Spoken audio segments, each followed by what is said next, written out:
ñu dooree ba léegi amul benn yoon boo xamante ne ni teggi na loxoom ci li ñuy def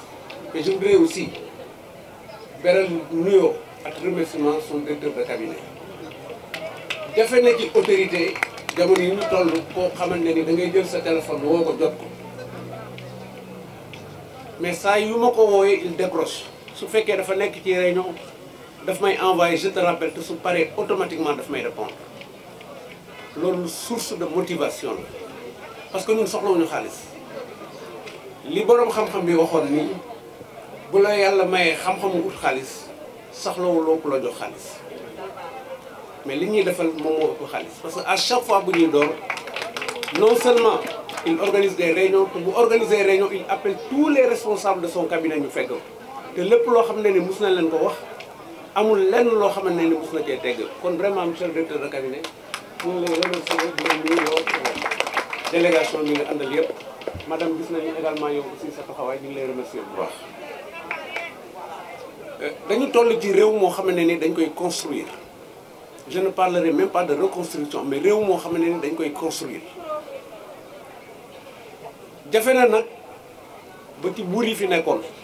ku ci daan dem xare ay góor ngay àndal mais man xare laa jëm ay jigéen lay àndal te je suis certain que ni dinaa gañ xeex ndaxte étude démographique yi mujj yi ñu def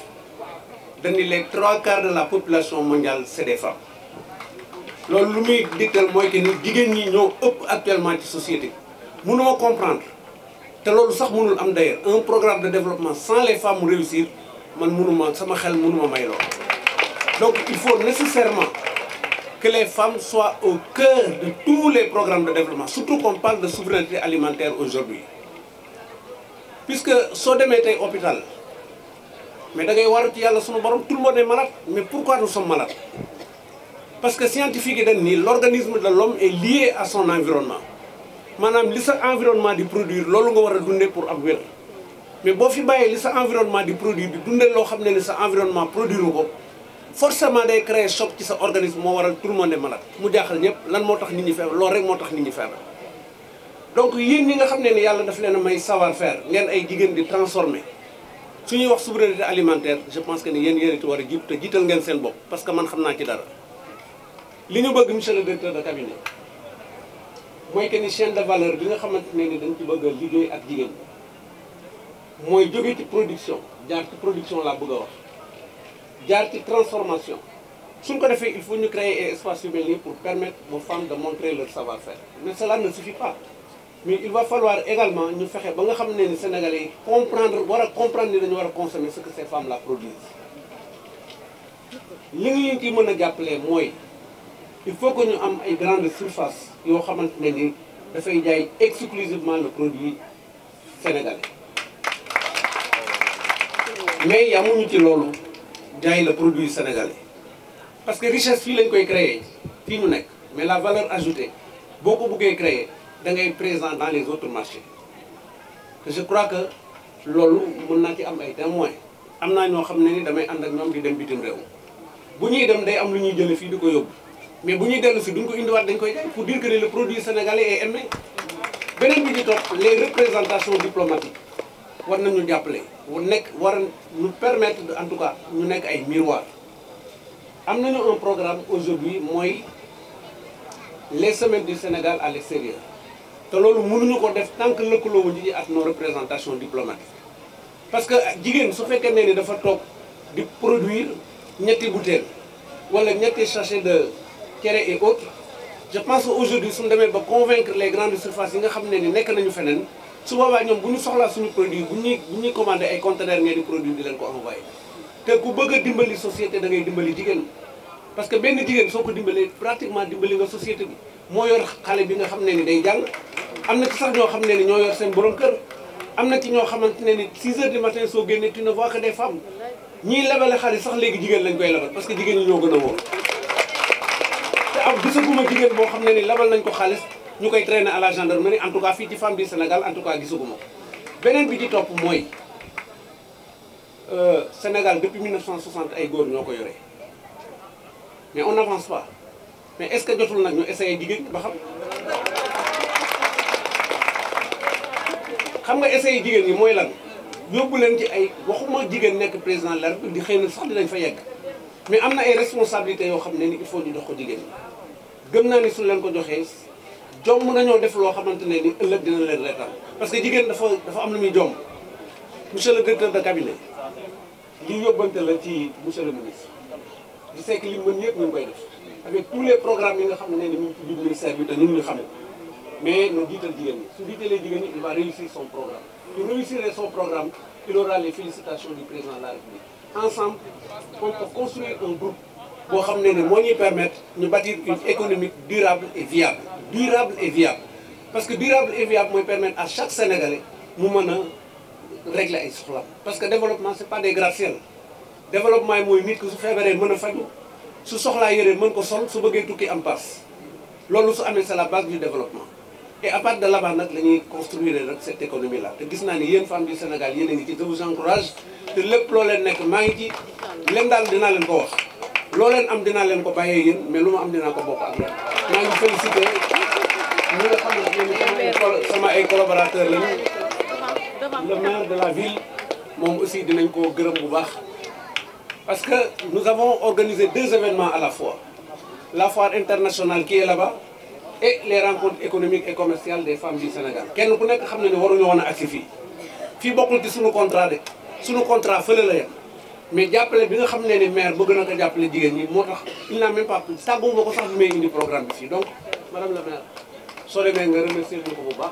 nañu ko les femmes du Sénégal ñu koy gërëm ñu koy ñaanal programme yi nga xam ne am na ko yàlla dimbali ko ci ba mu atteindre ses objectifs pour ne pas être trop loin parce que DRC fi muy jëm dafa sori Dakar maa ngi leen di gërëm yéen ñëpp di leen sant merci beaucoup mais di remercier également la presse aussi hein merci beaucoup merci beaucoup. Je voudrais d'abord présenter les excuses de Dr Alioune Dione, ministre de la microfinance et de l'économie sociale et solidaire, actuellement qui dirige la délégation sénégalaise au Forum mondial sur l'économie sociale et solidaire qui se déroule à Bordeaux. Et c'est lui-même qui avait présidé les premières rencontres économiques de Thiès et donc qui m'a demandé de venir le représenter aujourd'hui. Vous savez que ces rencontres économiques de Thiès ont l'avantage de s'inscrire en droite ligne d'abord de l'agenda national de transformation du Sénégal qui contient la vision de son Excellence le Président de la République, son Excellence M. Bassirou Diomaye Diakhar Faye et qui a été traduit justement en actes concrets à travers la stratégie nationale de développement sur les instructions du Premier ministre Ousmane Sonko. Et donc dans le cadre de ces instruments, les journées économiques de Thiès constituent une concrétisation justement de l'ensemble de ces documents stratégiques. Car ici, nous voyons donc éclore l'économie sociale et solidaire dans toutes ses facettes. Nous voyons aussi éclore une stratégie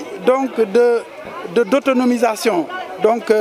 des femmes, mais aussi nous voyons inscrire ici tout ce qu'on appelle la souveraineté économique, donc à travers le modèle économique de substitution aux importations. Et il est important pour construire ce pays que nous puissions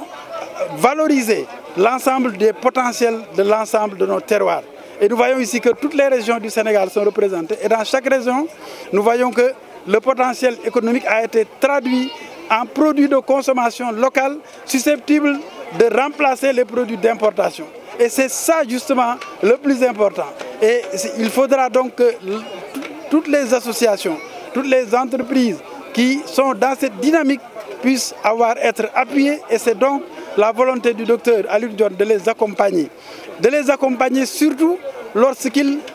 c'est que ces organisations acceptent donc de venir dans ce qu'on appelle la production solidaire, de venir dans ce qu'on appelle la mutualisation et de venir dans ce qu'on appelle l'innovation sociale. Et ce sont ces 3 éléments qui constituent donc la base de l'économie sociale et solidaire qui est traduite en actes par ce qu'on appelle les coopératives productives solidaires. Parce que c'est dans ces coopératives productives que les entrepreneurs pourront faire en sorte que la puissance économique puisse se dégager et donc à partir de leur force commune, et cela va permettre au Sénégal donc de décoller très rapidement donc sur la base de ses propres potentialités. Oui, vous savez, il est important donc de rappeler que le docteur John a très tôt vu qu'il faut compter d'abord sur le potentiel national. C'est pourquoi il s'est adressé à l'association sénégalaise qui regroupe toutes les structures de financement décentralisé. Maintenant, la bonne appellation, c'est instruction de microfinance parce que la loi a changé l'appellation, devenue association professionnelle des IMF. Et donc, il les a appelés pour dire, mais essayons de voir comment nous pouvons travailler ensemble. Premièrement, nous, en tant qu'État, nous allons éviter de faire du crédit à votre place. Nous vous laissons le soin de faire du crédit, mais nous avons des cibles prioritaires. Les cibles qui travaillent dans la substitution aux importations. Les cibles qui travaillent dans la souveraineté économique, ce sont nos cibles. Nous allons donc travailler pour vous dire voilà nos cibles et vous allez pouvoir les adresser avec un dispositif allégé, avec des taux accessibles, mais nous évitons de faire la microfinance nous-mêmes. Et donc, sur la base de cet accord,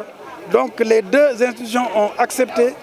d'échelonner sur une période de 5 ans, de mobiliser les ressources publiques, de mobiliser les partenaires au développement, de mobiliser les ressources sociales et philanthropiques